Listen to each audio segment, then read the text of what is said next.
All right. Hello and welcome everybody to this very special dialogue, and thank you for joining us from wherever and whichever time zone you're joining us from. My name is Ian Ofula. If you've attended any of CPESA's events, we've definitely, kind of interacted. I am a journalist up until 2020, up until last year. I was working with BBC Africa until I took a career break, and I'm now studying international journalism at Cardiff Uni. Previously, I was also, rather, I still am the founder of Heal the Web, which is an initiative that I've used over time to raise awareness on internet vices like revenge pornography, cyberbullying, hate speech, and fake news as well. And I say was because I kind of had to stop for two reasons. One, the BBC guidelines they released new guidelines and they wouldn't allow room for what they call conflict of interest. So I had to stop that. And the second and most important reason was obviously funding, which is part of the reason why we're here and part of the reason why I really welcome the conversations that are going on thanks to CPESA. And of course, this dialogue is quite important because we're going to be reviewing the Africa Digital Rights Fund, which was launched in 2018 with the aim of helping initiatives such as Heal the Webs and other that we'll actually meet and get to hear about right here during this discussion, just to find out how crucial this particular fund has been. Just to mention that the chat box is very open. Kindly send in whatever questions you have or any comments you have or anything you think that is worth discussing for us. And just out of respect, because we do know how Zoom calls really go, kindly turn off mute your mic just so that we don't interrupt anyone who's talking. And let's have fun while at it. So without taking too much time, I would like to welcome Ashna Kalemera, who's going to just give us an overview of the Africa Digital Rights Fund, of course, taking us through since 2019, how that has been, and obviously just reviewing the progress that we've had so far. Over to you, Ashna. Thank you very much, Ian. Give me 1 second to just share my screen. Can everybody see my screen? Yes, all good. Great. Good afternoon, good morning, good evening, good night, whatever the case may be. My name is Ashna Kalemera, and I work as a program manager at CPESA, Collaboration on International ICT Policy for East and Southern Africa, who run the Africa Digital Rights Fund. The Africa Digital Rights Fund, also known as ADRF, was launched in April 2019. Its launch was in recognition of the fact that technology had become pivotal in lives, in governance, and in human rights across the African continent. Despite that success at the time, and even now, rising digital rights violations such as arrests and intimidation of internet users, network disruption, proliferation of laws and regulations that hamper internet access and affordability were rife, and all threatened the potential of digital technology to catalyze free expression and civic participation, as well as innovation in Africa. Against that background, many organizations that were working to defend and promote digital rights on the continent were faced with limitations of reach, limitations of skills, limitations of resources, as Ian has rightly pointed out, and there was a lack of consistency in engagement in digital rights. Prior to its launch, assessments showed that whereas digital rights advocacy in Africa had a large pool of interest, it was very shallow, spread very thinly, and difficult to sustain. The policy and practice environment in the region, coupled with the challenges I mentioned earlier on around network disruptions, access and affordability, etc., faced by civil society organizations as well as users on the continent, necessitated partnerships that bring together various competences for advancing digital rights. As such, the Africa Digital Rights Fund was developed to strengthen local capacity in evidence-based research, one. Secondly, to promote collaborative advocacy and impactful policy engagements that are responsive to the African context, its regulatory environment, and the practice developments that were affecting internet freedom. ADRF offers flexible and rapid response grants to select initiatives to implement activities that advance digital rights through advocacy, through strategic litigation, through research, through policy analysis, through skills and knowledge building in digital literacy, as well as digital security skills.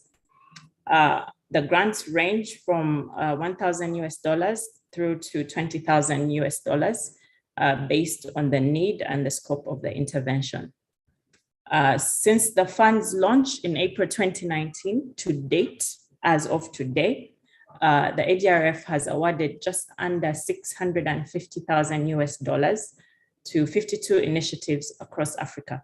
As you can see from the map before you, when we say across Africa, we truly mean that.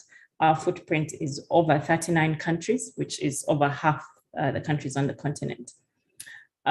Grantee interventions have been very diverse, ranging from civic technology in the Maghreb region, mainstreaming digital rights in Somalia and the breakaway states of Somaliland and Puntland, engaging on opportunities and challenges of the digital economy in Kenya, exploring consumer protection in the financial services sector, data journalism and social accountability in Cameroon. In the DRC, DR Congo, Mauritania, and Gambia, we've had a grantee exploring the role of technology in human trafficking. In Ghana, grantee worked to promote data protection in digital financial services. Back to DR Congo, we've supported efforts to build digital rights coalitions that involve the legal fraternity. Confronting online abuse against women has also been a key focus of grantees' efforts. We've also had grantees that are working in the role of technology in migrant communities, and they've supported digital literacy and security for refugees in urban communities. We've had grantees that are working on addressing barriers to digital accessibility for persons with disabilities, and much, much, much more across the 39 countries that are shown before you. Beyond providing financial resources, the Africa Digital Rights Fund also works towards ensuring sustainability, which is crucial, and grantees benefit from institutional capacity development. This has involved needs assessment and trainings, first in data-driven advocacy, which we've done in partnership with Data for Change, and secondly, in impact communications and media relations. The latter has been in partnership with the African Center for Media Excellence. The great work of the grantees, the great work in institutional capacity building, as well as ourselves here internally, is supported by a diverse range of partners, including the Center for International Private Enterprise, CIPE, the Ford Foundation, the Swedish International Development Cooperation Agency, SIDA, the German Society for International Cooperation Agency, GIZ, and the Omidyar Network. Those are the supporters that have made ADRF possible over the past few years. We are really pleased to be convening this webinar, not only to highlight the commendable work of the ADRF, but also to share advocacy experiences of the grantees in Namibia, Kenya, and Somalia, hopefully towards promoting learning and best practice within the ADRF community, as well as actors that are involved in digital rights work on the continent. Looking forward to the conversation. Thank you. All right, thank you very much, Ashna, for that. I'm coming to you for a question. Just let me acknowledge first some of the conversations happening on chat. Boniface Witaba is joining us from Nairobi. He says it's glad to be here. Yahya Mohamud is joining us from Wamisom. We have Ahmed Mohamud, who says he's joining us from Somalia. Eid Ninga, he says I'm Eid Ninga from Dunia Salama Foundation, Arusha, Tanzania. Kahinde Abeduyega, I hope I pronounced that right, is team lead human rights journalist network in Nigeria. Abdi Fattah Ali, is joining us from Digital Shelter Somalia. Carol Ndosi and Lois Mokaba, I can see all of you guys. Keep the comments coming, and of course we'd really like to hear what you think about the conversations and what Ashna has, for instance, just put out there in terms of how much they've so far spent under the Africa Digital Rights Fund. Now, Ashna, perhaps a question that I would ask to you, and maybe this is more because I experienced it as, having tried to push my initiative, Heal the Web. Every application I tried to put out there, the first thing was, could we please see your bank accounts and your statements? And, if they see that they're not, I wouldn't say balancing out, but they've not handled certain amounts of money, then that disqualifies me. So when it comes to ADRF, for instance, how do you ensure that initiatives that mean well and are sort of pushing your agenda do not miss out on this? And how crucial is that criteria for you when it comes to deciding who to give the grant to? Great question, Ian. And that very challenge is what informed the formation of ADRF. Essentially, we set out to benefit small organizations, including those that do not qualify for support from most funders. That lack of qualification is for various reasons, the ones that you've mentioned, but also others, including lack of registration, formal registration in a country, lack of institutional capacity to develop applications or manage big grants, and in other cases, the need for more rapid and responsive funding that is often not in sync with funding cycles of bigger grant-making organizations whose application process can take anything from 6 months to a year, for instance, between application and turnaround time. So ADRF overcomes all that, as well as have a very simple application procedure, very limited application requirements. So we do not ask for bank statements. We do not ask for audit requirements. What we do set out as part of institutional capacity building is to ensure that organizations recognize the need for ensuring that such capacity is built over time. So the reporting requirements aim as much as possible to build the capacity of grantees in reporting financially, in reporting narratively, to highlight the good work that they're doing, hopefully towards attracting more funding on top of the seed funding that we provide. All right, thank you very much, Ashna. That's quite good to know that next time I won't be disqualified, so I'll try to apply. Next, I'm very excited for this next session because we're going to be speaking to people who've benefited from ADRF, as well as people in the sector who are in crucial positions where they can actually help such collaborations and decision making. Let me just introduce the people that we shall be talking to. But first of all, just to remind you that this particular session is recorded and it's also live on YouTube as well. And we'd like to keep it as engaging as possible. So use the chat box. Do raise your hand if you'd like to say something, and hopefully within the conversation, I'll try to get you to speak to or contribute to the conversation happening. The very first person I want to introduce, and it was totally by coincidence, not because she's from Kenya like I am, that's Sylvia Katua, who is the program officer at Mzalendo Trust. Through the initiative, they've been looking at challenges faced in Kenya's digital economy, including legislation. So we'll get to hear more about her.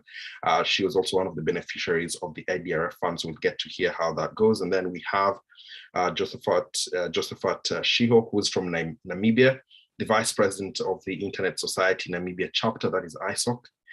They've been running nationwide campaigns on gender-based violence, aiming to review data protection and cybercrime bills. Then we have Ayan Khalif from Somalia. She's the co-founder of Digital Shelter, which promotes digital safety, rights and inclusion, internet freedom, and empowering communities. We'll be glad to hear how she's progressing on with that. And then we do have Honorable Neema Lugangira, who is a member of Parliament for Tanzania, representing special seats. Basically, she does represent NGOs when it comes to legislation, and of course, their voice being heard in government. So it would be good to also hear from her. And then we do have Zaki Ismail, Ministry of Communication and Technology in Somalia, where he has been looking at, he'll be helping us look at the policy implementation and collaboration in relation to technology. I do definitely commend CIPESA for putting together, this very balanced panel, and especially having government representation. And I'll go straight on to Honorable Neema Lugangira, because I understand she also has to she has a next engagement.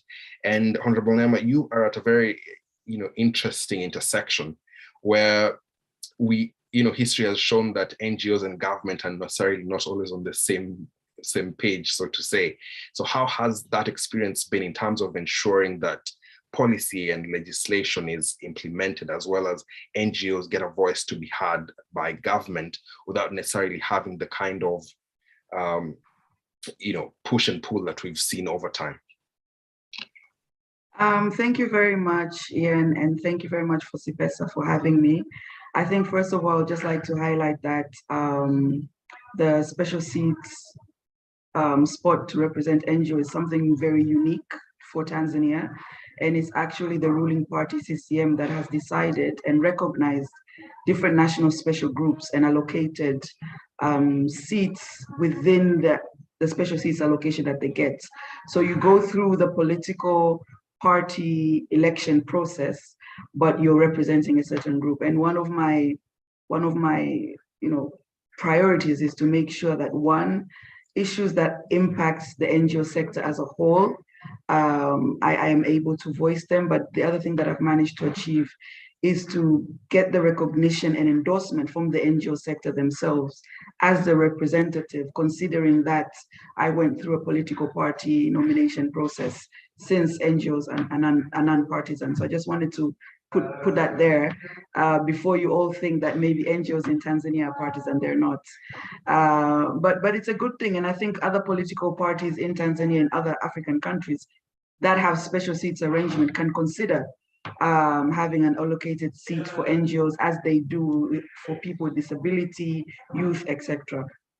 Now, with regards to this topic is very, very, very special and something that hits home for me, because when we speak digital rights, I'm thinking of literacy, skills, access, policy and research, as what our colleague from CIPESA said, regulations, but there's also issues of rural versus urban. And even within rural, there is peripheral versus, the other rural. But when I was listening to Asha from CIPESA, she mentioned that one of the core things that this fund intends to do is to have impactful policy engagement. And as a parliamentarian, I think there is a huge gap there. Oftentimes, organizations in the tech sector or those advocating for digital rights tend to feel and believe that they can do that in silo without engaging parliamentarians.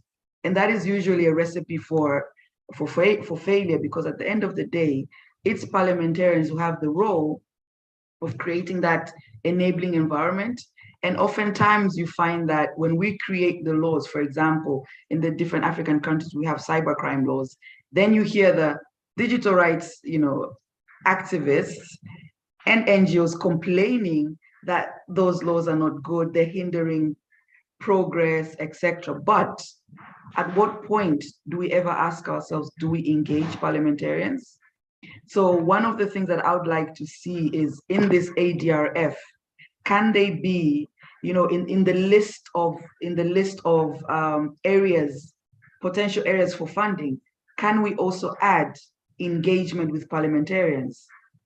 Because without that, so many interventions, yes, it's great to do these interventions. And CIPESA is doing a lot of work, and there's been a lot of commendable progress.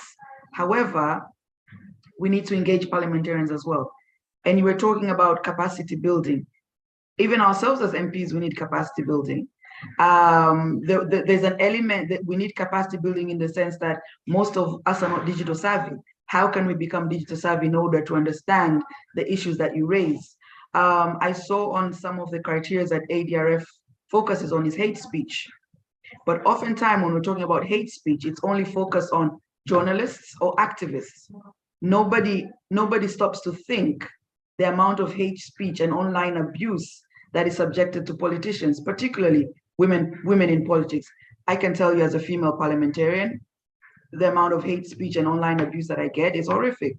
And that creates a blockade on getting more MPs, more women MPs, more women in politics online. So just to sum up, I highly commend, the ADRF, and I'm hoping that going forward in the next round, because I hope there will be a next round, we can also put priority on digital rights issues for peripheral regions, not only focusing on urban regions, and that means giving opportunities to NGOs, CSOs, CBOs from peripheral regions, because oftentimes you find that those who are able to respond to calls are those who are closer to the ecosystem, which leaves out a majority of potential ones. Second issue is we need to strengthen engagement with parliamentarians. One of the things that I'm personally championing right now, and we'll be launching it next month in Malawi, is setting up the African Parliamentary Network on Internet Governance. So that is another area which perhaps we could collaborate on. Currently, we have 30 founding members from about 26 countries, 26 African countries. So through that, to give capacity building for MPs, because we need to be at the same level of understanding. Third issue that I would like to stress upon is, can we have targeted and dedicated interventions for data protection? Everything we're talking about digital rights, we need data protection. Most countries in Africa do not have data protection acts in place. If we look at East Africa Community, for example, it's only 3 countries out of 7 that have, including Tanzania Act. So what can we do in that space to make sure that we all have, we're all at the same place, so that we can better protect users, but also make sure that there cannot be any sorts of abuse. Finally, I think as ADRF, CIPESA, you may also have a responsibility or find interventions to work with social media platforms, because I've found that when you're reporting hate speech and abuse, sometimes they tend to respond that something is not malicious or against Twitter rules, but you, the person who was reported, clearly see that it is. So maybe there is a way in which they translate abuse depending on their language or something like that, but that is also something that can be looked at. But I highly commend the efforts that CIPESA is doing, and I welcome the opportunity to collaborate. And I please give opportunities to NGOs, CSOs from peripheral regions. Thank you. All right, thank you very much, Neema, for that. Just a few things I'd like to hear from you, and you make good points in terms of data protection and the African, the continent, kind of putting legislation when it comes to that. Perhaps as you're speaking, maybe Ashna can tell us about engaging with parliamentarians and government. But then there's always been an issue about the lack of goodwill from government side, as well as accessibility for some members of parliament. And I'm not you're not going to speak on behalf of everyone else, but you are there and you're in that position. Why do you think there seems to be kind of hesitation when it comes to that? I actually think it's an unfortunate assumption that I just think generally people in tech tend to feel that, and they assume that politicians are not going to get it. That's an unfortunate assumption that, these politicians are not going to understand digital, tech, whatever. So that already makes it a blockade, because you cannot say one is not accessible if you've not attempted to approach them, you've not attempted to engage them.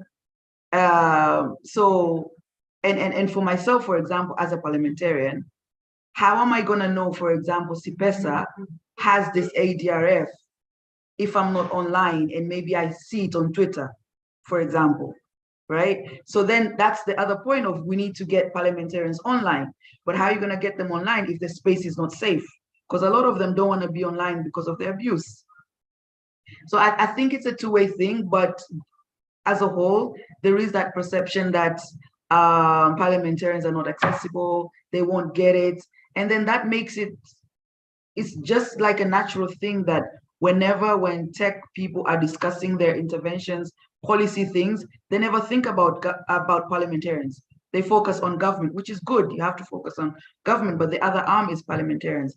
And that's one of the reasons why I decided to initiate setting up the African Parliamentary Network on Internet Governance, to kind of have a place where people interested in internet and digital can know where to go to and then we can link in the different national parliaments.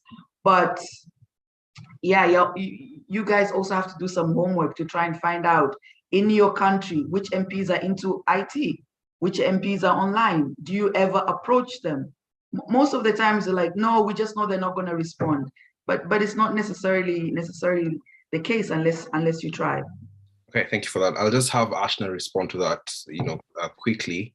Ashna, what do you think in terms of how has what's your feeling in terms of approaching parliamentarians? Has the focus, as Honorable Nema said, been on government and forgetting the other arm of government, which is parliament as well? Just a quick one, then we can proceed with the conversation.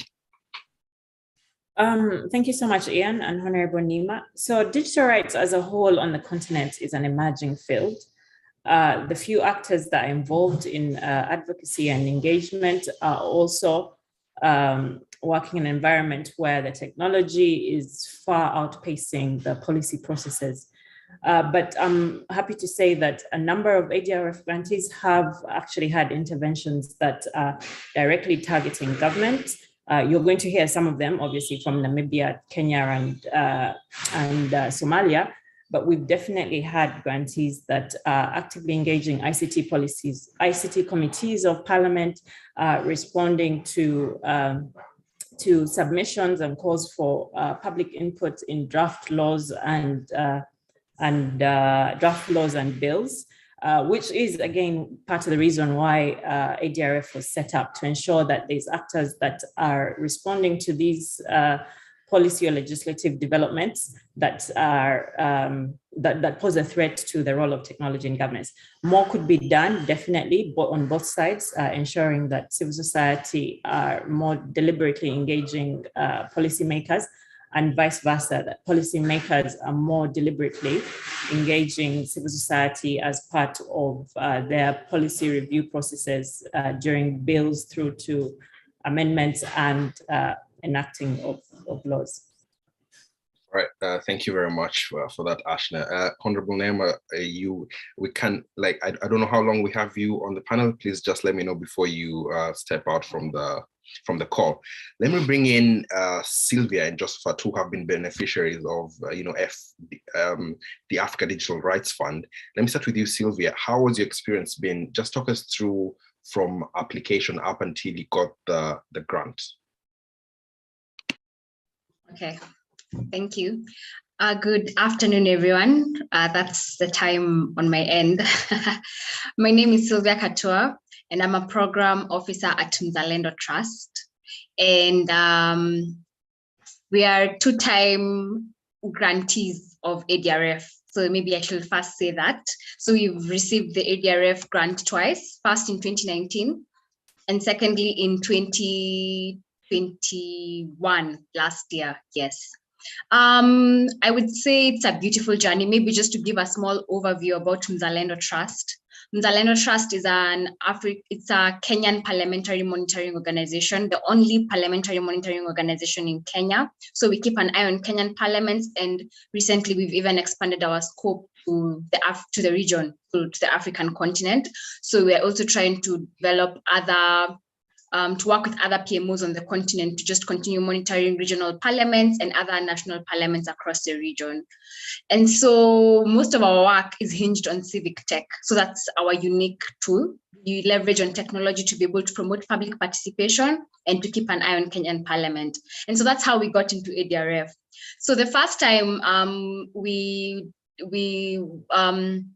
partnered with CPESA on this was in 2019, as I said earlier, and our project was to enhance awareness and sustain data rights in Kenya. So the project ran for 11 months, and this came against the backdrop of the Huduma number judgment. So what we wanted to do in the Huduma bill then. So what we did was researched and documented perceptions on Huduma bill and data rights among not only citizens, but also duty bearers and innovators. And I'm very glad that Mheshimiwa Nema has spoken about engagement with parliamentarians, because that's a crucial aspect of our work. And I think we'll see it a bit later.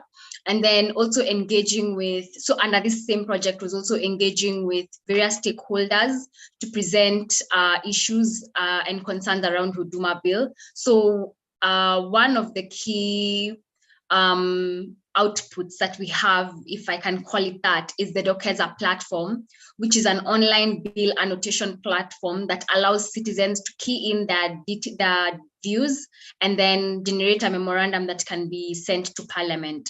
And so another aspect of this project was also to enhance this institutional online tool. So not only Dokeza, but even our Bonga na Mzalendo platform, which seeks to allow those who do not have access to internet to participate in Parliament. So what we were trying to deal with then was the lack of awareness on data rights. And so we believe that the research product and the engagement forums created public awareness on the current legal architecture, okay, then, but even now, on the data rights in Kenya. And then to also show that there was a lack of evidence on the impact and perceptions of Huduma Bill and data rights, especially in relation to existing data right laws. So that was the first time in 2019. In 2021, we took a different angle. Then, like I said, since we track legislation in Parliament, what had come up was some regulations and actually an amendment to the Finance Act, I think, or the income tax. It was a finance, it was related to finance, where there was a digital tax, if I can call it that, and it was going to affect persons who conducted business online or just persons, who traded online, so the digital economy. And so quickly looking against the backdrop of that again, we fashioned a project seeking to define, address, and highlight digital corruption, especially around the digital economy. And this also came against the backdrop again also of the Data Protection Act in 2019 and the regulations that the Data Commissioner then was preparing. And so I'd say this has been good, and there's also been a bit of bad, and I think you've highlighted a bit of it. I don't know whether you'd want me to touch on that now, but the application process was fairly okay. Just as Ashna has mentioned, it's not very complicated. You just need to highlight the sort of project you want to conduct. What issue are you particularly targeting, and what would you want to cure, if I can say that, and then the solutions and what impact do you think that would have. So Mzalendo, another thing that we leveraged on, that we continue to leverage on, is our social media presence. We have a very heavy social media presence with about almost 850,000 monthly impressions on our website and even on our Twitter handle. So through this, we ensure that the kind of research and the output that we give out as a legislative and a parliamentary monitoring organization, so on digital rights, be able to impact people. Maybe I could speak a little bit about the good. So maybe Sylvia, let me hold you right there. We'll come to the good. Because I would also like to hear Joseph's experience. Josephat, how was it like on your end? Right from the application process up until you got the grant. All right. Yeah. Good afternoon, everybody. So it's also afternoon here in Namibia. My name is Josephat Chiho, and I'm the Vice President for the Internet Society of Namibia. And so with me, it's more or less with Sylvia, if I may put it in that way, because we have also benefited from ADRF a couple of times. So we were also part of the first ADRF, where we did the digital forums for Namibia. And this is where we engage with women in politics and also prominent positions. And so that also then went on to build up to the next engagement that we did, which was the data protection and privacy. And that one specifically also focused on issues around COVID-19. So from ADRF 1, that's when it built on to that specific second engagement. And then from there, we also, based on that same information, we built on to that also where we engaged with the World Wide Web Foundation. And we worked on the women's right online also. So our main ideas, the Internet Society, was basically trying to focus on around issues of data privacy, data protection, focusing on women's rights and girls' rights. And then we also became the beneficiary against for ADRF4, where we did the online violence against women campaign, women and girls campaign. So the journey has been quite good, really. I think the application processes were quite simple and straight to the point. That also helped us to be able to build on to what we actually wanted.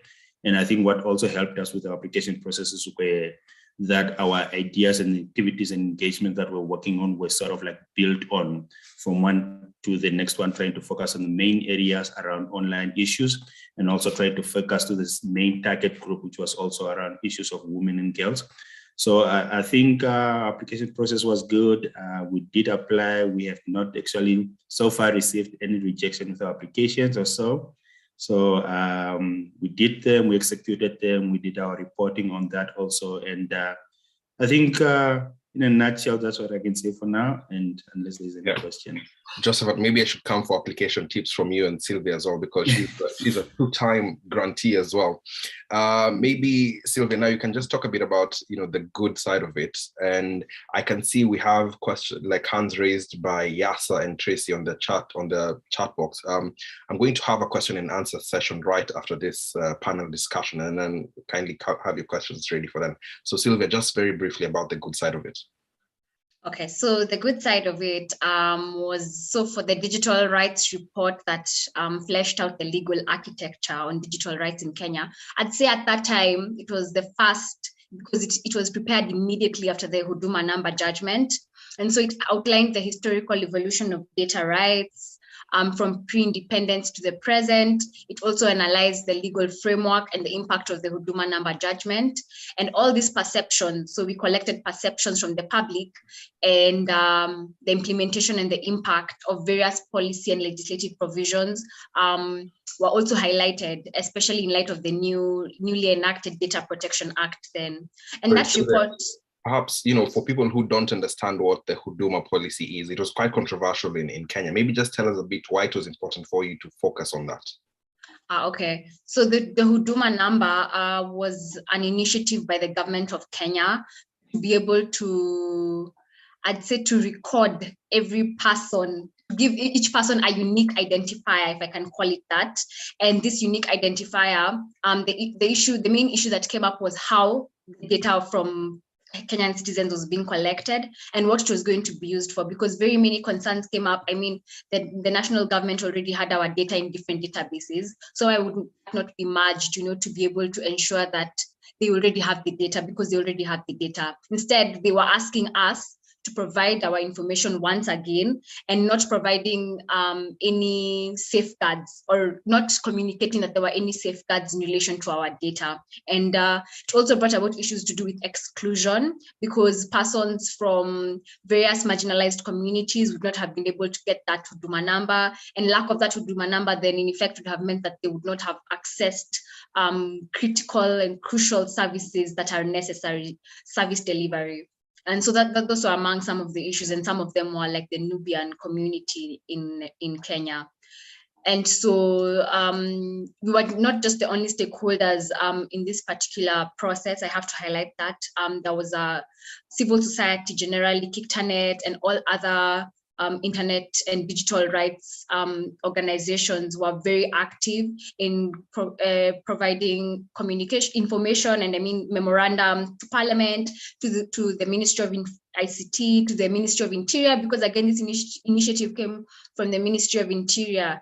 And so you wonder, what then does the Ministry of Interior and Coordination have to do with this, and it didn't come from ICT? And all these issues came about, and so there was a very targeted sort of I don't want to call it an attack, but strategy, to be able to deal with this. So with the fund, how much of these issues you've raised about Huduma number, for instance, were you able to address just as we finish with you? Okay, so we were able to do the research. We were able to hold stakeholder forums to not only speak about Huduma number, but also on the Data Protection Act.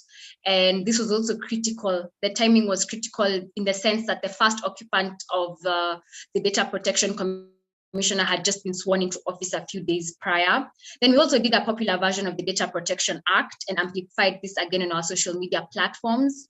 And we've also been very instrumental in drafting memoranda to Parliament on this particular issue, and this was the support from ADRF.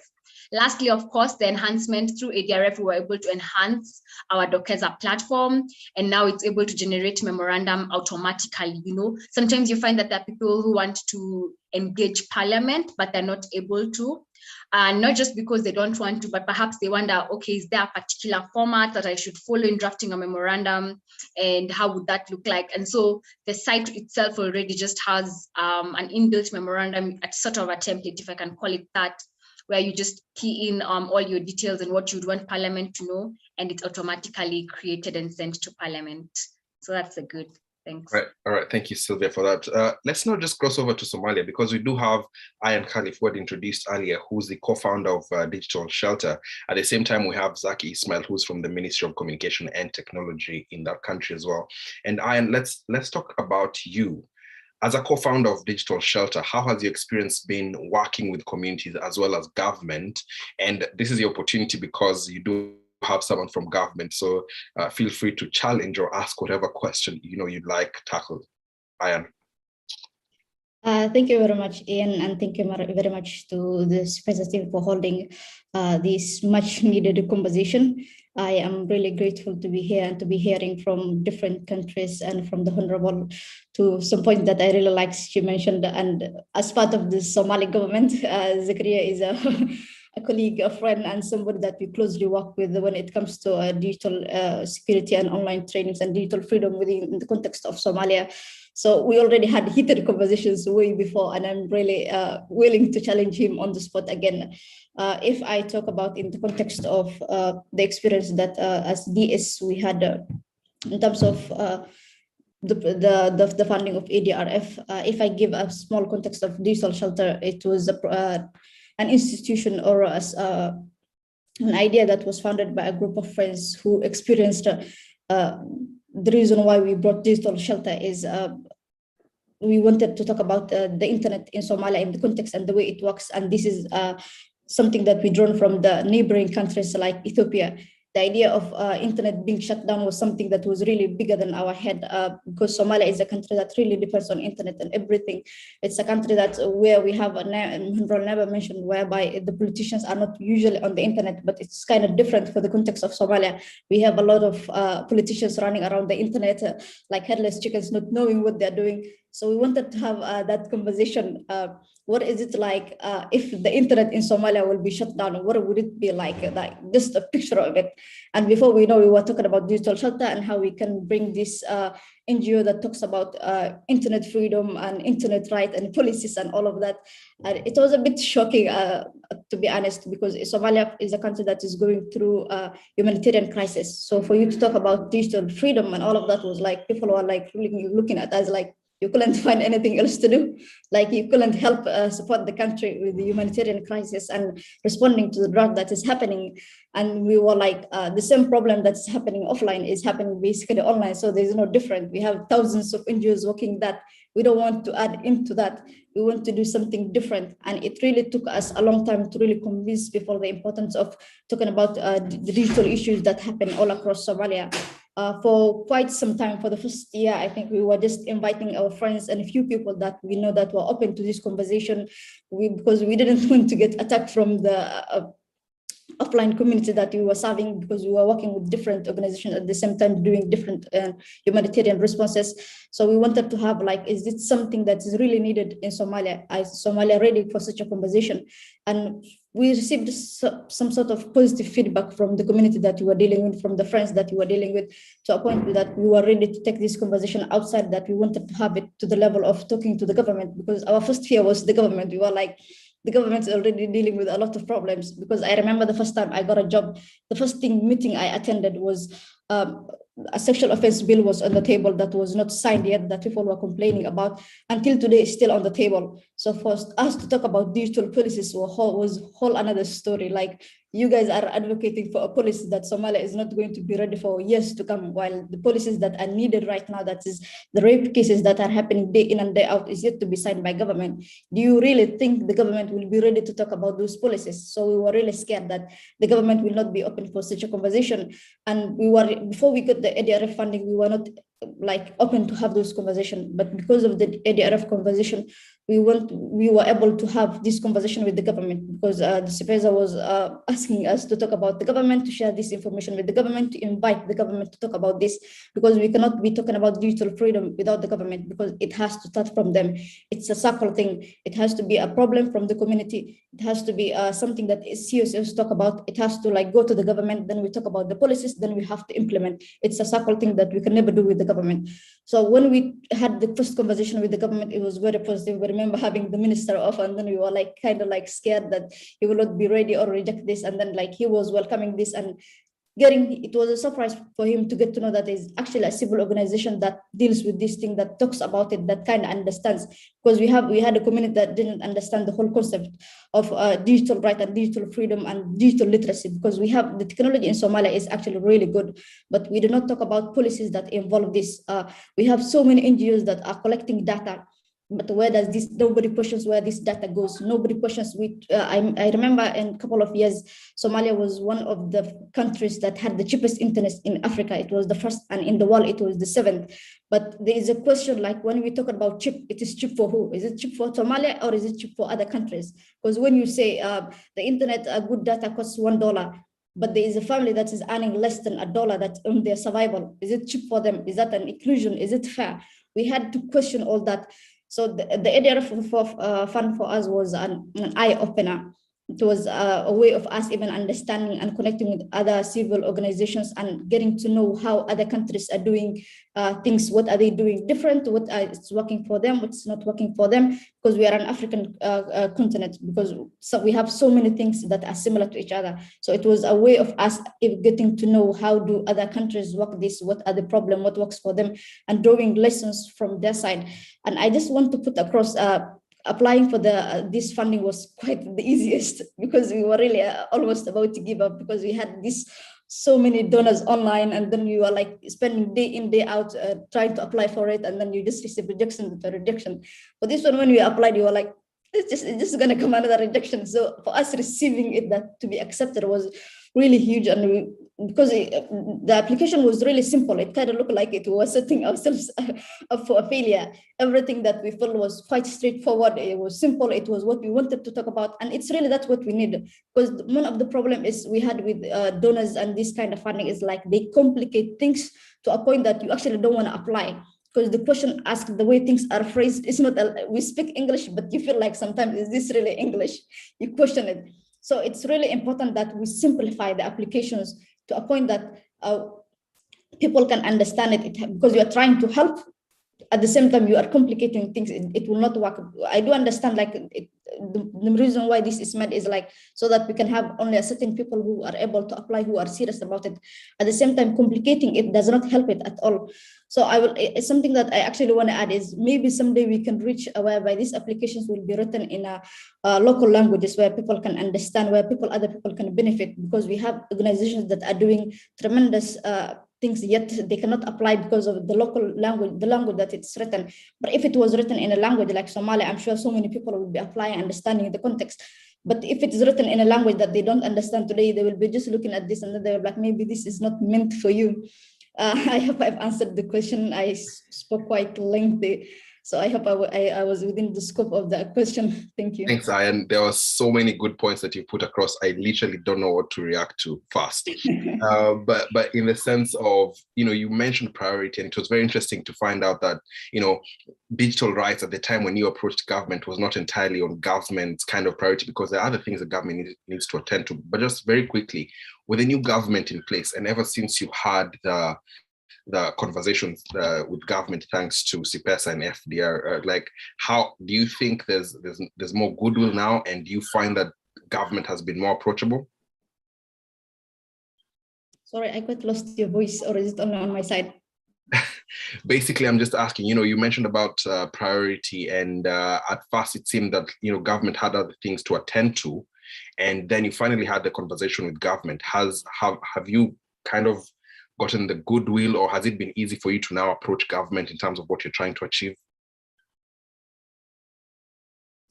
I think what helped us the most is the side of the institution that we were dealing with, and the minister that was in position at that time. He had a good understanding of what we were talking about. In other sectors, what we deal is we have people who have the position just because they were selected for it, but do not have an understanding for it. But what helped us the most is like the minister had a good understanding and had a good background for what we were talking about. And we approached it in a context like we did not come and say like, hey, minister, we did a policy and this and that. We approached it from a different angle. We talked about how Somali youth are really talented when it comes to the technology, how they don't have, there's no university that actually teach these things, how digital literacy is important. So when we put that across, then we can talk about policies. Okay, we brought all these youth online. What about the policies that are supposed to protect them? So the minister was really quite understanding, and I really hope we get to retain him with the current government. If we do get something different, we will just have to like start the conversation all over again. But we're really glad that we have a good understanding of what we are doing that helps from the angle that we are attacking this from. Thanks so much, Ayan. I'll come back to you. And Zaki, Ismail, I'll come back to you as well. I just want to take a quick question from, send a quick question to Honorable Neema, because she has to leave us in 5 minutes. And what's your thought, Honorable Neema, as you listen to all this? Because one thing that has also really come out is government's priority in terms of maybe they do have the health sector to look at and other sectors before they come to digital rights. So there's that, and then there's also the very controversial aspect of data protection. What should we do to have this addressed? Just as your final comment. Thank you. Thank you very much, Ian. What I can honestly say is the way in which the world is developing, we cannot avoid digital, because you mentioned health, but there's an importance of even digital health. For example, I'm sure it is the same in Kenya as it is in Tanzania, as it is in Uganda. When a person comes from dispensary, let's say from a dispensary all the way to a national referral hospital, they've gone through a number of hospitals. And at each point, they have to redo their tests all over again. But if we use digital interventions effectively, we wouldn't have to do that. So I think that goes without saying that it is something that we need to look at. And I think as a whole, most African presidents have recognized the importance of digital. At least in Tanzania, Her Excellency President Samia Suluhu Hassan is very much pro ICT and is making the needed strides in the area. But now, when it comes to data protection, to be very honest, there needs to be peer learning amongst countries first. For example, Kenya, Uganda, Rwanda already have, and the other East African countries do not. So there needs to be that peer learning. But also, I go back to the same point. We need to find ways in which we can also provide capacity building to parliamentarians, because data protection is a huge monster, right? If we're not careful, it can, either enable the innovative sector or disable it in one way or another. So it's very important to have that alignment. And it is my hope that through the African Parliamentary Network on Internet Governance that we're going to be launching in Malawi next month at the African Internet Governance Forum that's taking place in Malawi. That can also be a stepping stone towards having better engagement with parliamentarians, and through that to provide the necessary support to the different NGOs, CSOs, CBOs who need to engage with parliamentarians, in their respective countries. The other thing is, oftentimes I've found once parliamentarians understand, then they can be your best allies.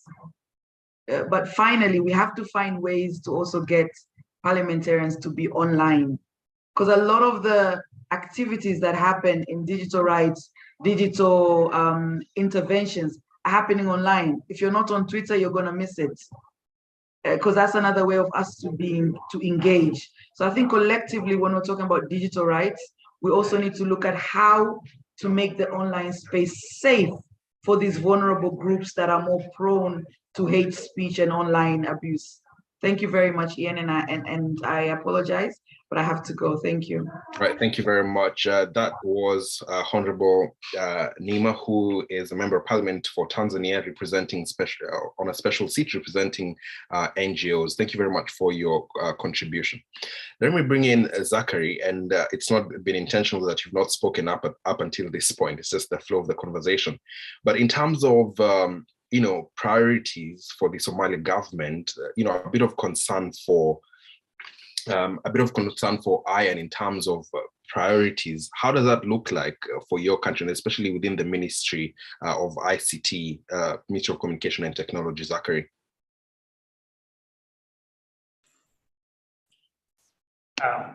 Thank you very much, Enana, for having me here. Good afternoon, everyone. The ministry has, the Ministry of Communications and Technology has very close work with all digital entities. Before I go through the priorities that is now we are doing, I want to commend the ARFD work here and the organizations that came for the digital civic and rights. What they are doing here in Africa is really grateful, and we are very glad to have a digital shelter here in Somalia. The ministry, the mandates of the ministry is to promote the development of this sector and the digital development of all the ICT, protection of the interest, either it is data or it is content. We have a lot of policies. What we are focusing now, Honorable Lima have mentioned that there is a data protection, and lawmakers have not yet understood what is really the data protection and how cyber crimes and cyber laws. We have right now here in Somalia, in the other ministry, we are developing such a 4 policies that we think the coming years will be benefited to the country. Development of the cybersecurity legislation, which is not in place yet here in Somalia. And I think Honorable Lima have mentioned that there is a tech gap at the level of the lawmakers. We believe that. And that's why we are requesting as a ministry to have a capacity building program is to give the oversight committees of the telecommunication to Parliament, so that they can understand the laws and the policies that we are going to, or definitely we deal with them. The laws, the policies is only for the cabinet, which we think they can understand easily when you bring any policy or strategy to the cabinet. Also, the priorities that now we are having in place, it is to the development of the e-government strategy. It's in place now, but we are working together with public and private partnership. You cannot be a government if you cannot deliver service to the citizens. And delivering service to the citizens has to be electronic or e-services. So that we are very lag behind that way. So we are developing the implementation of the e-services so that we can be easily eliminate the gap between the government to citizens. And that's coming to the consultations to the organizations, the private sector, civil society, so that they can understand what is going on in the public sector, so that the private will be easily to maintain that. We are building in Africa, most of countries now have a national data center, so that they cannot take their data outside the country. In Somalia now we are building a big data center so that the country will have the next year's national identity, which is like Huduma, a unique ID for every citizen, so that the data can be hosted locally. So you cannot be a national or ID authorities, you cannot have if you do not have a data center that you can host the data. Our priorities right now is to have the development of the data protection legislation. It is very crucial and important to overall in Africa, and the development of the international corporations. In Africa, we are lacking of corporations, especially now the countries are looking for a way to for example, East Africa Community Cooperation, international cooperation, so that they can cooperate in terms of crimes that's happening in the internet. Everyone now is talking about the digital rights, but the digital, it has its own problems. It cannot be go to the online if it is their risks. So minimizing that risk, it cannot be only one country. It has to be cooperative and international cooperations. Either it is neighboring countries, or it is a region, or it's a continent. That is also will come into the development of the data protection legislation to us.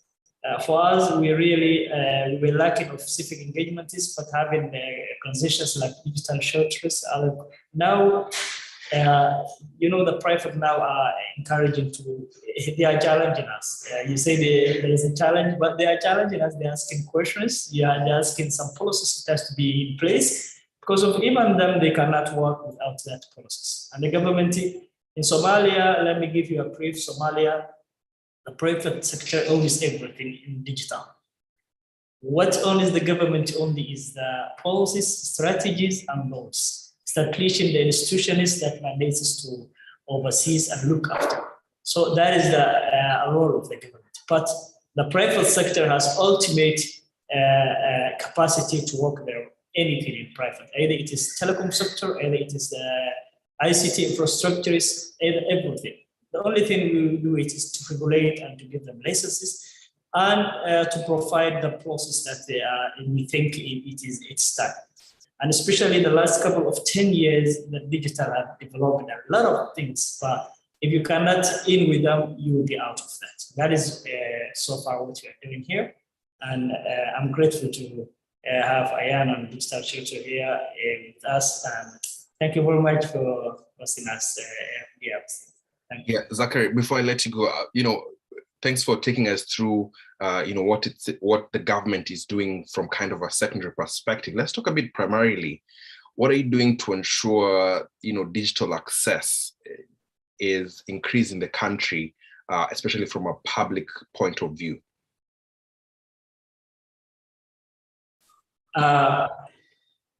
It's our role to ensure that the increasing the digital, it has to be inclusive with the policies. And the government, especially the ministry, the ICT ministry, is focusing on how to cope with all these developments and the digital activities at the country level or the regional level. So it's our work to have aware of the political contexts and what are the priorities of the country the country governments. Then to influence the other sectoral people to take their roles or to comment it. That's why we always have a window for the comment and window for the community to the public sector, private sector, or the civil society, any organization that have an input to that. That is it. Yeah, all right. Thank you for that. So we have about 24 minutes before we close the panel discussion, and then I can open up the question and answer section. So if you do have questions, please keep them with you, and then I'll give you an opportunity to either raise your hand or send in your question through the chat box. And of course, just to remind you, the main reason why we are actually here is kind of to just review the progress of the ADRF, its impact, and maybe areas in which we can, rather CPESA can actually improve on it. And so I want to bring in Josephat on this, and you can definitely talk freely, because I know my next question is kind of putting you on the spot, as well as CPESA as well. How was it working with the CPESA teams? And in your opinion, are there areas of improvement for the fund management? And I can assure you they will not deny you your third grant. All right. I mean, not trying to be on the good side of CPESA or so, but I would really say that, the engagement working with CPESA was really good. It was really fair. I remember there were times that we were really, emailing and sending information to Ashna and the whole team late in the evening and so forth with regards to the update of the program and how it is. And then they really came on board. She really came on board, and the whole team came on board in terms of advising, in terms of recommendation, in terms of how we can best restructure it. So there were also, with regard to some of the programs. So I think with our last ADRF, there were also a bit of some challenges, with committing to submitting on the deadline and so forth. But they were more lenient and more open to how best we can be able to work around it and so forth. So I think that the relationship and the engagement with that was really transparent, open, and it was more willing. So that already shows you that, the whole idea around the ADRF was not just to be more strict on you, but also to find avenues and also to create rooms for improvement, and also room for you to be able to advance and be able to create impact with what you want to do with your project. Please repeat again your second question.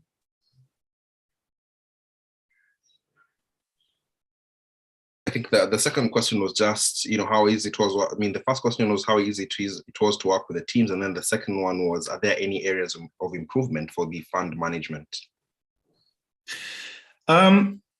So far, with regards to the fund management and everything, we have not had that much of challenges where we needed improvement on. The grant that we're requesting was more sufficient to the work that we wanted to execute. And we also tried to work accordingly on also within that budget line or that budget scope to make sure that we are executing it. And then the good thing around that also is in terms of that, the ADRF and the build-on that we've been building on since our first grant that we've received from ADRF 1, it has opened more opportunities and more engagement, especially with the parliamentary standing committees and other civil society organizations who also came on board to advance and also to assist us with the work that we are doing. So that also opened more doors for, management of our grant, management of our projects, and also bringing more expert and capacities on the ground. All right, thanks for that. I'll bring in Sylvia. I'll throw the same questions to you. And this is a hint. This is a chance for you to ask CPESA to increase the maximum cap from 20,000 USD to 40,000. Try your best. I wouldn't be averse to that.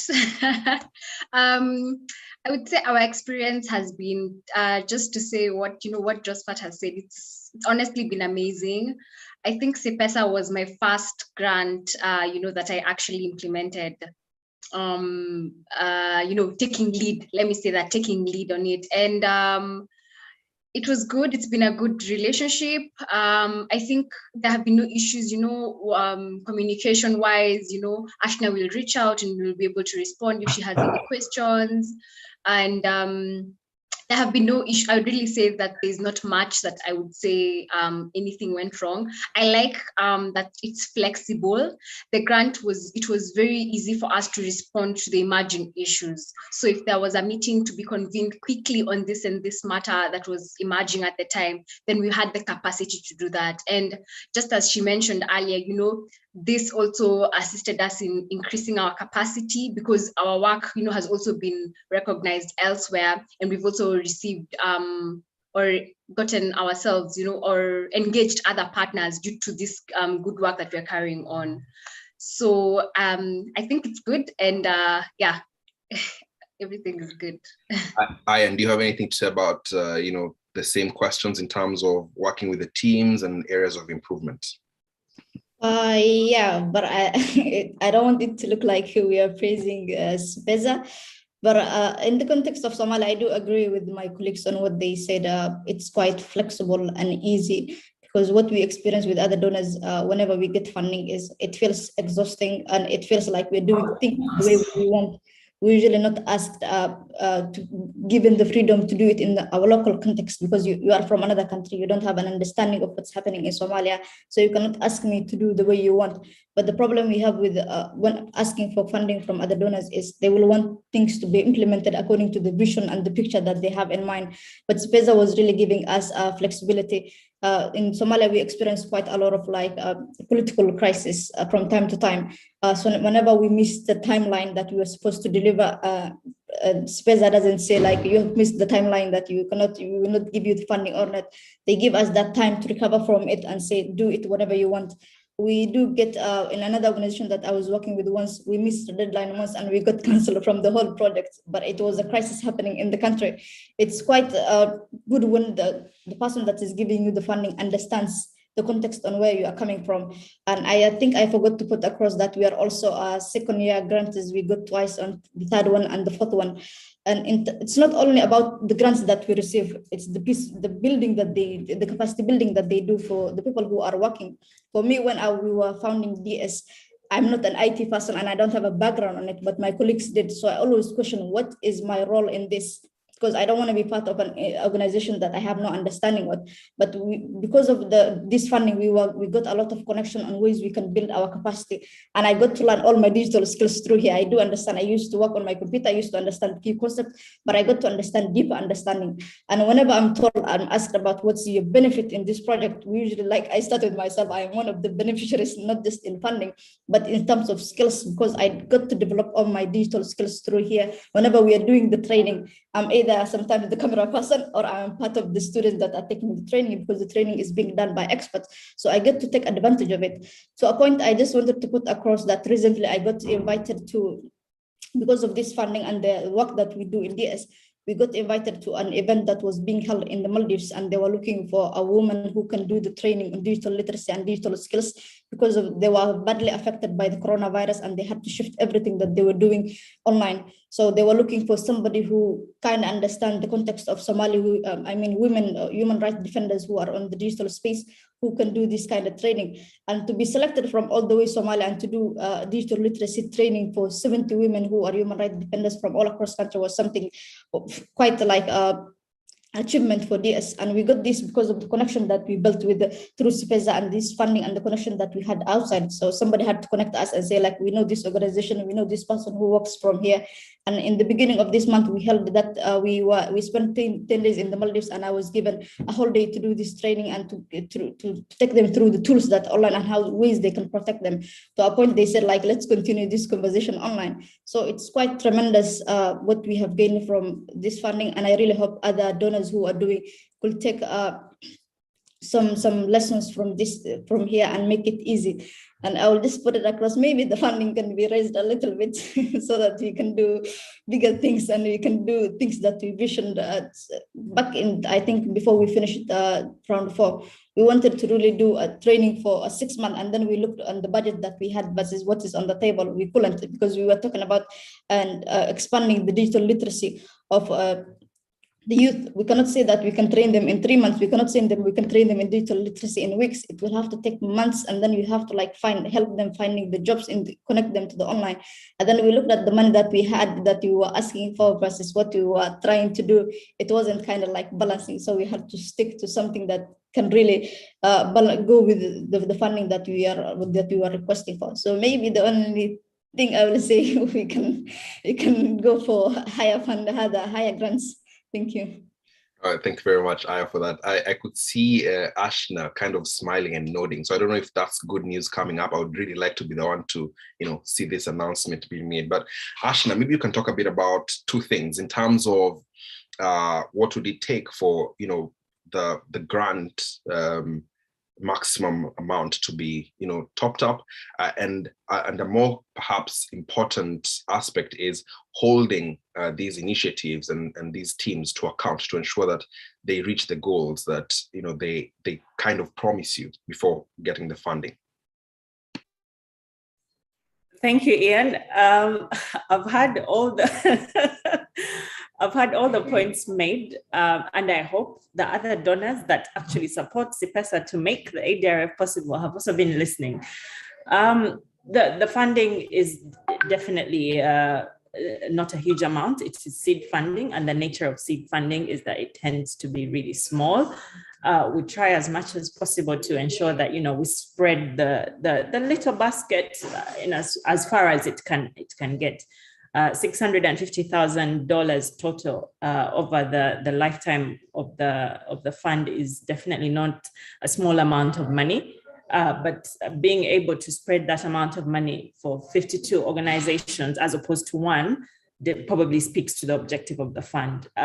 Small steps and small funding towards bigger outcomes and efforts. You've definitely had the great work that Ian, Sylvia, and Josephat have indicated that they've been able to achieve, even with the small funding. So that commendable efforts and the feedback that we're receiving hopefully will be had by the supporters of ADRF to ensure that the fund continues to be available, and with any luck, the ceiling going up, all towards ensuring that the interventions are responsive, they are local context specific, they are flexible, and they actually build organizational capacity towards making sure that the movement of digital rights actors on the continent is a strong one. Yeah, all right, thank you, Ashna. I'm sure I'll come back to you again towards the end just to get your closing remarks. I'm happy to say, though, that we seem to be way ahead of time. So it's, without taking too much time, I'll just go ahead to open the floor, virtual floor for question and answer session. I think we did have a question initially from someone by the name Yasa Musa, who had raised his hand. And Yasa, if you can hear me, I don't know if you'd still want to ask your question, or let me see, we might have another. And then we have Yahya Mohammed has raised his hand, but Yasa, can you hear me?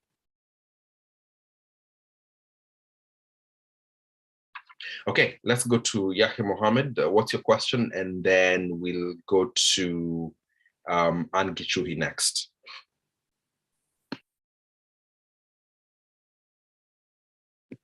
Yahya, go ahead.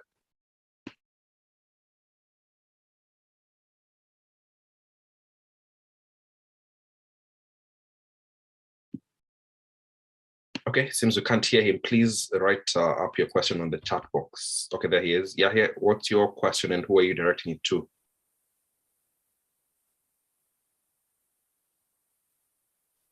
All right, Anne Gichuhi, maybe we can take your question. Hello. Hi, Anne. Hi, everyone. Hi, we can hear you loud and clear. What's your question? My name is Anne. Yeah. And I appreciate the training. I've learned a lot.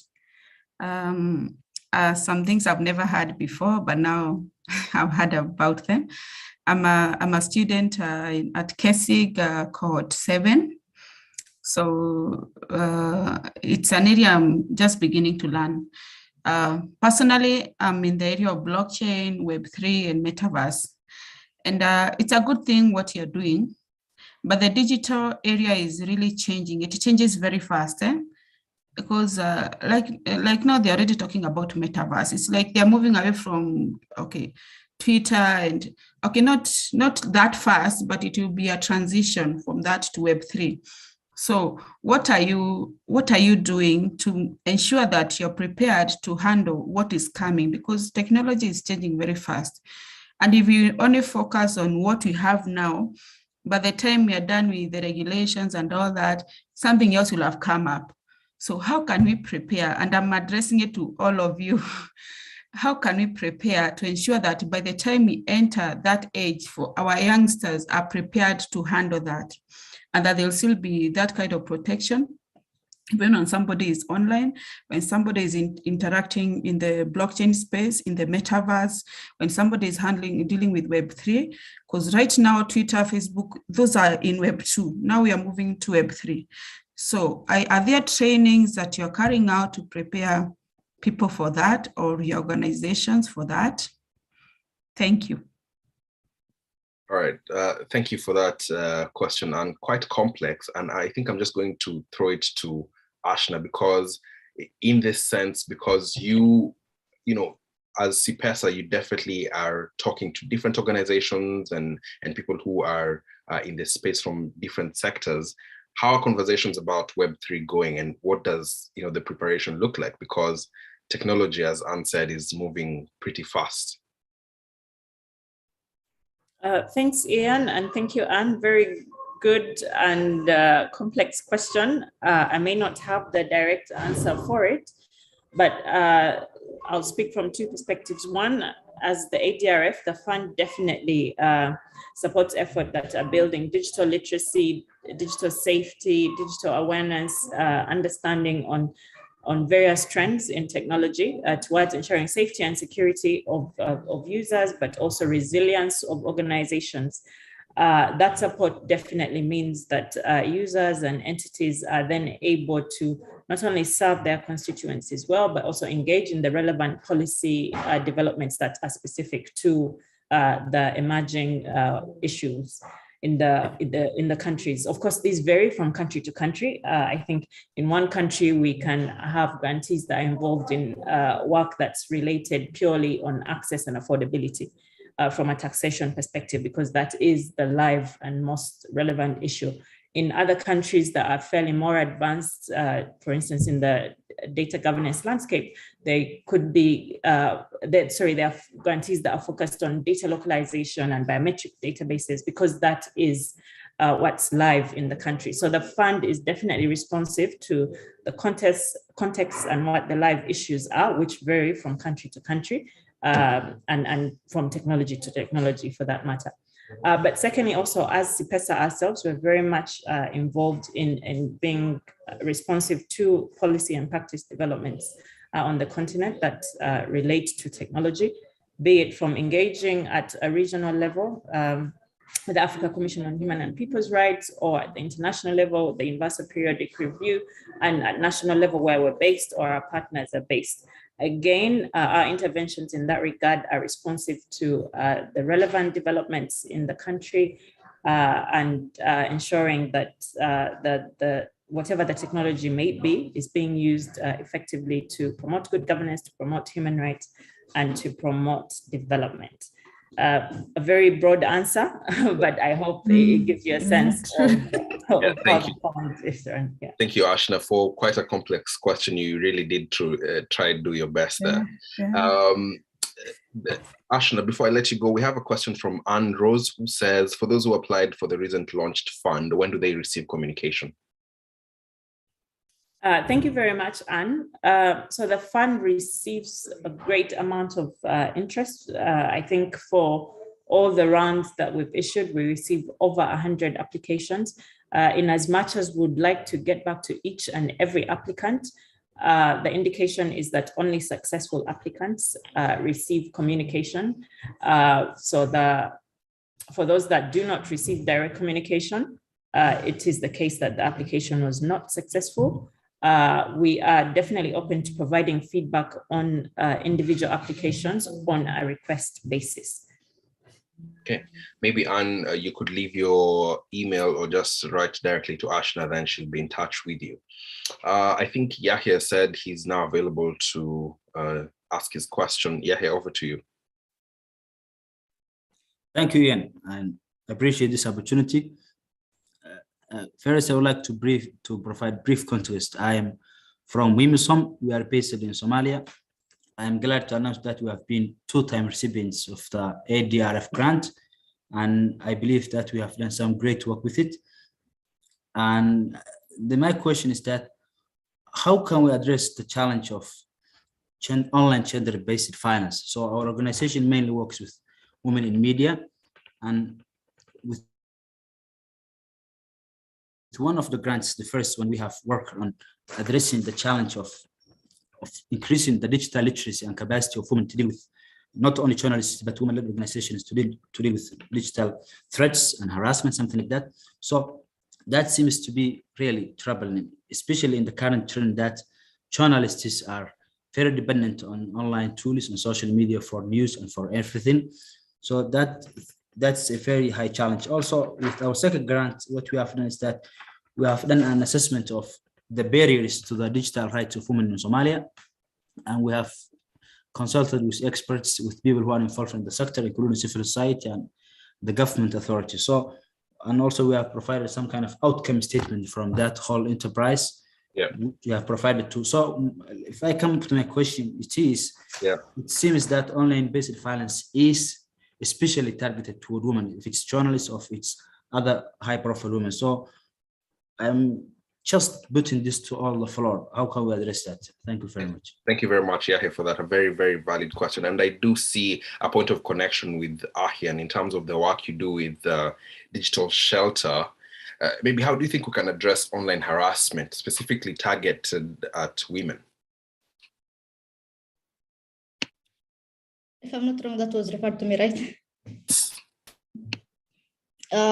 Something that I always say is we usually talk about empowering. When we talk about empowering women, something that I really hate that I see that organizations mostly do is inviting them and talking to them and giving them all this kind of information, not knowing where they will take them. Something that I really say is like, it's better you educate the person and then later let them take the decision of empowering themselves. You cannot empower somebody with just talks and giving them a bunch of tools that they don't know what to do. So we had a big issue in bringing women online, with the fear that they always had, like we getting harassed offline. We don't want it to coming online too. So we rather not use the internet. And that issue is not just happening with the normal citizen, it's also happening with the politicians. You see women in higher positions that you cannot find them in the internet. And yeah, I will always wondered, why are you not sharing this? Because you are based only in one region, but the internet does allow you to reach to so many people. Why is it that you're not using the internet to reach to more people? Why is it that when you are campaigning that you're not taking advantage of the internet? Because we really see a lot of politicians getting invited to online spaces, having talks, yet we don't see the women politicians getting that spaces. And it really brought this idea that women are more afraid to be on the internet than men are. So we kind of like question, what is it the problem? And it comes back to digital literacy, not them having that education. It's easy to be on the internet, but it's another thing to understand how to protect yourself, how to take care of yourself, how to not afraid from using the internet. So the only way that we thought we can combat this is like to really give them digital literacy, be basic, and just giving them a basic understanding of how they can protect us. You will see the problem that we had with most people is like they make it so easy for them to be attacked. They ask for example, opening a Facebook account. They will ask for somebody else to open it for them. So the person does have basically your password. So it is easy for this person to give it out tomorrow if you don't do what they want or get them what they are expecting from you. So we kind of like had to teach them like, this is something that you can do by yourself. This is not something that you have to go. They will buy an iPhone and they will want to open all the applications that they will want to download. They take it to another person. We are giving access that person all your information. So the only way that we can move forward is, I know the issue of gender-based violence is like a huge talk in Somalia, and we do talk about having policies for them. And then having an online policy for it is another story, while the other one was not already passed.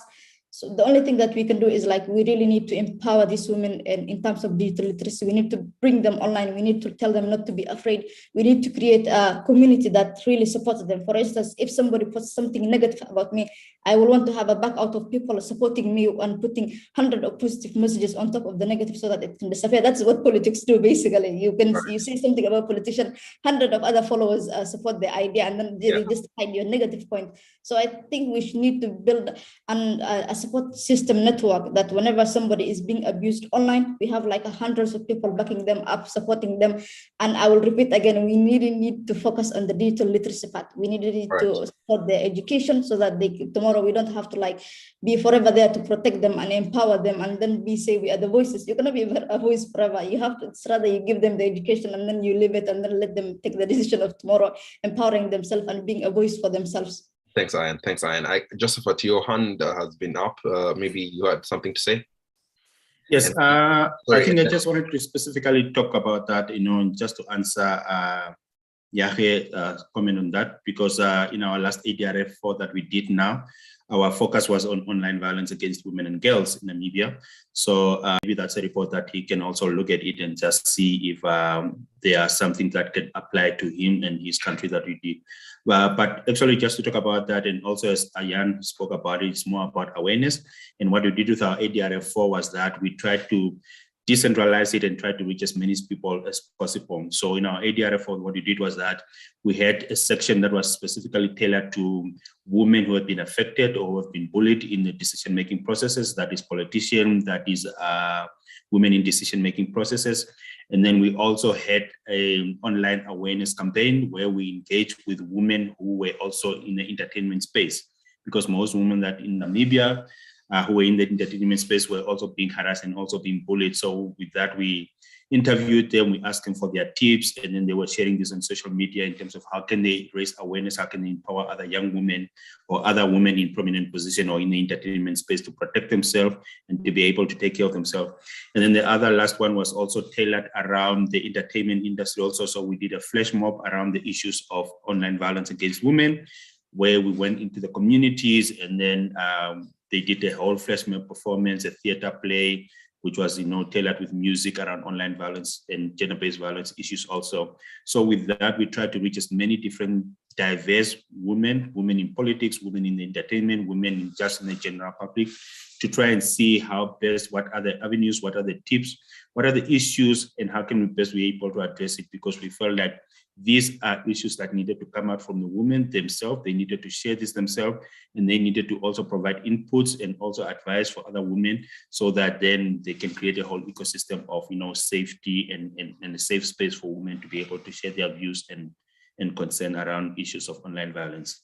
Thank you, Josephat. Maybe Sylvia, would you have anything to add, especially because Yahya talked about the kind of attack we've seen on, female politicians as well as female journalists as well, and we've seen this quite a lot, especially in Kenya, and I'm sure it's the same in other regions as well. Maybe your take on that. Yeah, this is actually an area of interest to Mzalendo, if I can say, because we do a lot of work. One of our pillars is inclusion, openness, inclusion, and accountability. And so under inclusion, we try to see how we can increase the number of women, youth, and all marginalized groups to parliament. And so this has been a key issue that women have been facing, electoral violence, and media has also not made it worse. So not only just women, not just women who are vying for seats currently, but also journalists, women who are in the media. And so this is a conversation that we continue to have and we continue to hold, because media is also a key stakeholder and a partner to Mzalendo. So these are convenings and roundtables we have. We are partners to the Association of Media Women in Kenya, AMWIC.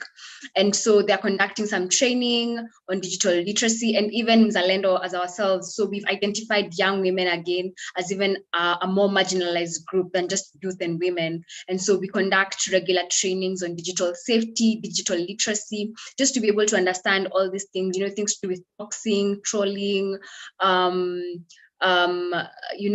the hacking, and how best to go about all this before you actually make the final decision of going offline. Because, even when Kenya is currently in its electoral season, if I can say, we're going to have our elections in August 2022. And the shift you've noticed is that many of the online campaigns, the campaigns have moved offline to online. So many people are leveraging on the internet to conduct their campaigns. And so there's also been a gap in that regard, especially things to do with data protection. So we've also been training some of these aspirants that we've been working with on how to handle data protection. As you rightly mentioned, I think it was Ashna who mentioned it, Kenya has sort of a data localization sort of approach with regard to our regulations and our legislation on data protection. And so we're trying to see how best we can assist these young women, ensure that even as they campaign, what sort of data are they putting out? Are they protecting themselves? And are they also protecting their supporters? You don't have to always just give everyone's information out there. And so there's so much we're doing. And but I'm really glad that Ayan has raised a couple of the issues, because I think they're also pervasive in our society, and they can currently be seen even as we move on. And the same also goes for political parties. So we're also working with political parties on this issues to do with data protection, data privacy, and all that. Yeah. Thank you, Sylvia. Maybe Zachary, you have a comment on that in terms of, in terms of government point of view. Coming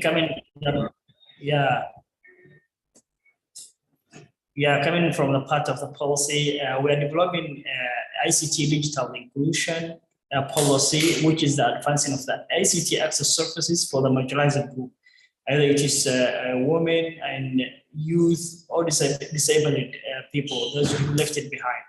And that comes onto the consideration of the existing digital divide, which is a problem to Africa, and as well as the barriers that they are having, young people, women, and marginalized groups. So in a policy like a digital ICT inclusion will increase the accessibility of the internet to those groups, and having an access to unlimited access to the internet.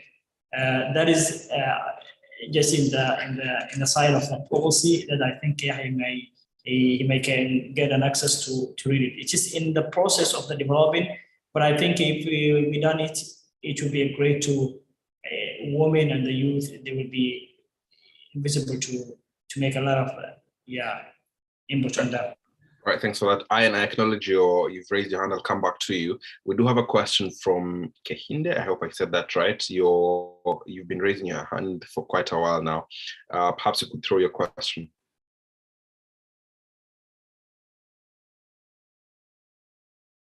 Kehinde? Hello. Okay. Good afternoon. Good afternoon. Can you hear me?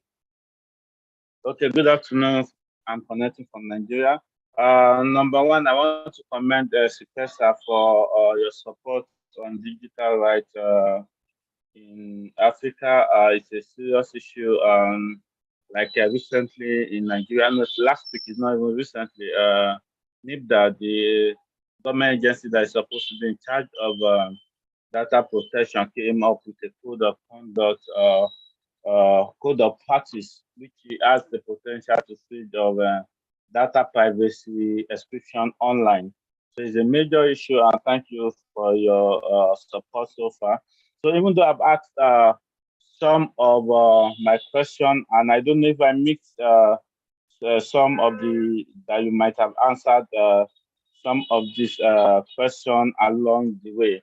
So I want to ask, for a new organization, how long does it take? Because I know in the introduction, you mentioned that there are some things that you have overlooked for the account and all that, all normal grantors will ask for.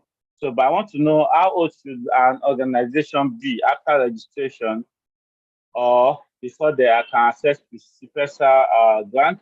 And I also want to ask, does an organization need to be registered, or individual activists working between digital rights have to be registered before they can access CPESA fund? Thank you. Thank you for that, Kehinde. Ashna, I don't know if you got the questions. I'm happy to repeat them for you, but kindly take them. Thanks, Ian, and thanks, Kehinde. I noted down the questions. So I may kick myself for saying this because in another context, it's laughable, but there is no age limit to organizations that the Africa Digital Rights Fund supports. Age limit was the punchline there. In terms of registration is formal registration is a bonus, but as I indicated earlier on, we recognize that some actors have challenges in having formal registrations in their jurisdictions, and sometimes it's not a fault of their own, but also another tactic that governments use to shrink civic space by denying registration. So it is not a mandatory requirement. It's encouraged, yes, but it's not a mandatory requirement.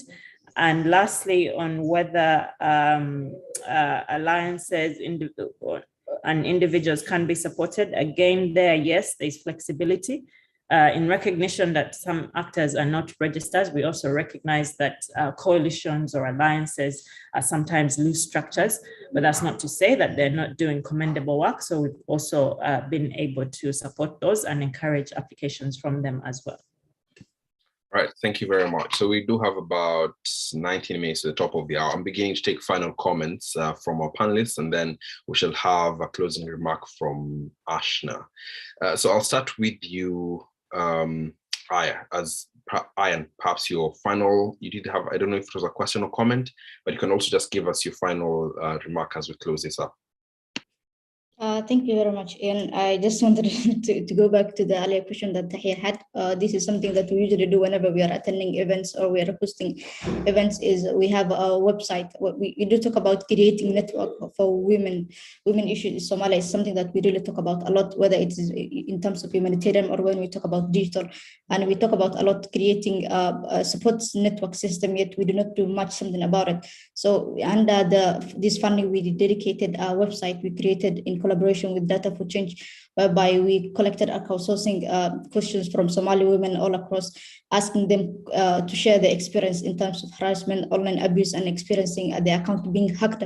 So I shared the link in the chat box, and it's both in English and Somali, so that we don't want to collect a network just from within Somalia. We want to connect it from the other world so that they can have this exchange of ideas, because sometimes when you're experiencing harassment, you think you are the only one and then you hide it to yourself. But it is sort of like relieving to see that somebody else around in another corner is experiencing the same, and just share information between them. So I just wanted to share that with Yahya and everybody else. I put it in the chat box.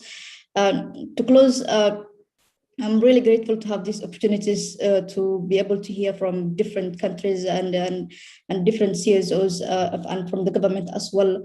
I think the only government person we have is Somalia, and that kind of like shows the close connection that we have with them. Because I remember Ashna asking, can somebody invite somebody from the government? We want to like strengthen that connection that we have with them, and we hope Zakaria and his team will be able to do that and be able to connect us with even working with other international governments in sharing experience with them. And we are grateful for the work that CIPESA is doing, the Ashna is doing, and for always checking up on us. Something that I will just want to add is like we need to target more Somali organizations that are doing the same work as us. We need to like look for them. It's a responsibility on a DS as well as on a CIPESA, so that we can have these kind of conversations locally, and then we can take it to nationally. Sometimes we just have a conversation just among us and then we don't know where to take them. So I really hope that we can reach more other organizations local, not just in Somaliland and in Puntland, but within just in the context of just Mogadishu, we can have several organizations that talk about digital literacy. It makes it easier to ask for policy reform when you are like many than when you are just one coming in. But when you have like support and people backing you up, it makes it easy to really bang on their door and ask for this to be done. So thank you very much. I would like to end my remarks there. Thank you very much, Ayan, for that. Next, we have Josephat, who is joining us from Namibia as well. Yeah, thank you so much. I think in my conclusion, I would just like to say that, the African Digital Rights Funds really came at the right place. And we are great from Internet Society Namibian chapter to have been part and parcel of this grant and have benefited from this, because based on this grant, we've been able to really execute most of our work, and those were around the different issues that we're facing in the country. We currently do not have a data protection law in the country, but because of the ADRF and other sponsors and partners on board, we have been able to drive that conversation with different stakeholders and with the parliamentarian also. We did manage to do a research around that also, just to see where we stand as a country around the issues of data protection. We have also been engaging on cybercrime issues in the country, as well as also with our last ADRF4 that we've benefited from CIPESA. We have been engaging on issues around combating of domestic violence, and we have actually been engaging in that with the Minister of Justice and our Minister of Information and Communication Technology. But also in raising all of this awareness, we are also trying to really working around the issues of access to information in the country. And I should be able to say that, based on our awareness and engagement and everything, the Access to Information Bill was actually passed in Parliament yesterday. And so now it's going to the National Council. Before then it's taken to the President to actually be effectively made as a bill. And our involvement and engagement around that was also made possible because of this assistance that we've been able to receive through the CIPESA. And also in rounding off on our ADRF4 that we did, a shortened version of the ADRF4 was also currently being reported. It was reported. We had like an online gender-based violence in Southern Africa, where Namibia made their report also providing inputs around issues of online gender-based violence. And that was also really with the support of CIPESA. So I would just like to really say in my conclusion that this wouldn't have been possible without the assistance and the support from CIPESA, and that we should continue to engage and continue to drive this conversation. And most importantly, this does not only require civil society organization, but we do need the government stakeholders on board. We do need the private stakeholders on board. We do need even the business community stakeholders on board, because at the end of the day, this requires all of us to be part and parcel on this to address the key issues that we are facing as a country. So in those few words, I would just like to say thank you, and thank you for having me on this platform. All right, thank you, Josephat. Up next, we'll have Sylvia. For me, it's just first to thank CIPESA for the support, the consistent support. It has been I don't want to say life-changing, but that kind of support has been very critical in the kind of work that we continue to do, and it has even expanded our thinking in developing even more civic tech tools to be able to engage citizens in the electorate right now during the electoral period. I think for me, it's just to also emphasize the fact that all this requires collaboration, not just between civil society actors, but even policymakers, parliament, the executive, the government, all those actors are very critical in ensuring that we advance digital rights in the spaces that we are in. And of course, something else that we also need to focus on is also mapping of stakeholders. It's very critical so that we can understand our impact, who are we targeting, how, grouping all that into thematic areas so that what our angles and what our approach would be for one particular stakeholder would not be perhaps best for another stakeholder. So it would be good to have that sort of division and just trying to understand who are we targeting, why, and what type of impact would we want to have. Lastly, it's also for civil society organizations to leverage on their own unique strengths and networks to be able to cooperate with others and build mechanisms, and to also think about at-risk activists and users of the internet, persons who are not able to access or who access it at a great risk, and how then we can be able to provide support for them, and this will be in different countries. So thank you very much for the opportunity. All right, thank you, Sylvia. So we'll have Zachary, and then we wrap it up with Ashna. Final remarks, please.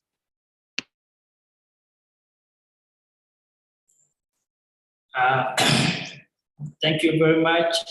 Firstly, I would like to express my appreciation to the speakers. Thank you very much for your truly speaking here. And I hope that this kind of debate is on the digital, or of all the digital rights will have been continue. And also like to thank CIPESA and FDR to continue the fully support to those small organizations to do this tremendous work that they have done, what we see in the UAE now. And the participants on this program is, I would like to thank you for hearing us. Thank you very much. I don't have much to say, but what I'm saying is to that, let's fight and continue developing policies, and let you to continue for you challenging us. That's all. Thank you very much, and I'm really appreciate for hosting me here today. Thank you very much. All right, thank you very much, Zachary. And Ashna, you have our final word for the day. Thank you, Ian. A whole 10 minutes. I have to prepare a whole speech. Honestly, I think it's a big thank you from myself and the CIPESA team. We appreciate the experiences, the learning, and the opportunities and challenges that have emerged in the conversations here, not only of ADRF as a grant mechanism, but the policy challenges on the continent related to data protection and privacy, COVID-19, inclusion, access to information, hate speech, online violence against women, everything that we've been discussing here today. We also appreciate the recognition that it takes multi-stakeholder efforts to advance a more progressive technology landscape in Africa. It takes civil society organizations like the ones we've had here today to push back. It takes government like we've had here today to recognize the potential of technology and implement relevant laws and strategies to advance its role in society and governance. It takes policymakers. We had Honorable Nima here highlighting that. And it definitely takes resources that the ADRF attempts to provide. Ultimately, collaboration. It's the first word in CIPESA's name, and it cannot be emphasized enough.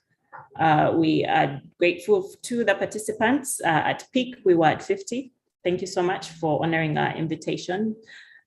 We don't take it for granted that you're at hand to attend and engage and learn and hopefully be intermediaries beyond the conversations that happen here. We are grateful to supporters that make this work possible, ADRF as a whole, the various supporters that I mentioned at the beginning, and I'll give recognition again, the Center for International Private Enterprise, CIPE, with whom we're co-organizing this particular roundtable, as well as the other ADRF supporters, the Ford Foundation, the Swedish International Development Cooperation Agency, SIDA, the German Society for International Cooperation Agency, GIZ, and the Omidyar Network. Thank you to the ADRF supporters. Thank you to the ADRF partners, the grantees, all 50, oh God, I've forgotten my numbers now, all that have received the over 600,000 in grants. Thank you so much to those that are here today from Somalia, Namibia, and Kenya. Mzalendo, appreciate you, Digital Shelter, as well as ISOC Namibia. We hope to continue collaborating and advancing the work that you're doing locally. Last but not least, thank you, Ian. Always great having you as a moderator. We appreciate you for that. In closing, CIPESA will be in touch after this. We always are in one way or another. We'll be in touch with the participants regarding the connectivity compensation, but we'll also be in touch for more events, more engagement, and more deliberation and the various challenges and opportunities around tech for governance, tech for human rights, and tech for livelihoods. Not too far from now, in September, we'll be hosting the Forum on Internet Freedom in Africa in Lusaka, Zambia. Please be on the lookout for news on that in the second half of the year, which is shocking to say that, but yes, the second half of the year, we hope to issue another call for proposals for the Africa Digital Rights Fund. So be on the lookout for that. Thank you all once again. I will give you back 5 minutes of your time. Take care and goodbye. Thank you very much, Ashna. I was hoping you'd say, CIPESA would be in touch to tell me that Heal the Web, my initiative, has made it to the next, stage, but it's fine. There's hope for next time. Ian, the call for proposals, be on the lookout for it, just like everybody else. No special treatment, that's fine. All right, thank you so much, everyone. I really enjoyed, speaking to all of you, and of course, the conversations were very much helpful, and let's keep doing this. Thank you. Thank you, Sylvia, Josephat, Ian, Honorable Nima in her absence, and Zaki as well, and of course, CIPESA and partners as well. My name is Ian Ofula. Hopefully, I'll see you next time. Goodbye. Bye. Thank you. Thank you.